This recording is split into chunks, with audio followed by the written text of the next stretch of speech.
Gusto mo bang i-video kaya picturean sila nang hindi nila nalalaman? Tara, ipakikilala ko sa iyo ang AI Smart Sunglasses. Huwag mag-alala dahil napakaligit ng ating sealer at on time itong makarating sa inyo. Pagganda ng lagayan, kaibigan, at lalo bang nasa loob. May mga button po ito sa side ng sunglasses. May magnetic connector na ito, may pouch at lagayan ng ating sunglasses. I-charge natin doon sa ating sunglasses. Puntahan mo lang, kaibigan, ang Chrome browser ng iyong phone at itapat doon sa search lane ang iyong manual na may QR code at doon ka na mag-login at mag-sign in doon sa app. Kailangan mo lang mag-download ng app para kagana ito.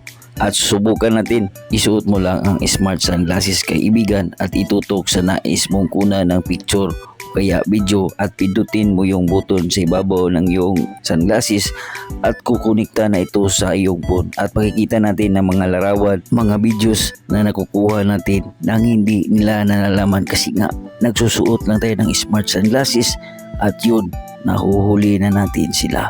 So, ano pang hinintay mo, kaibigan? Nasa comment section ang product link. Nasa comment section ang link, kaibigan.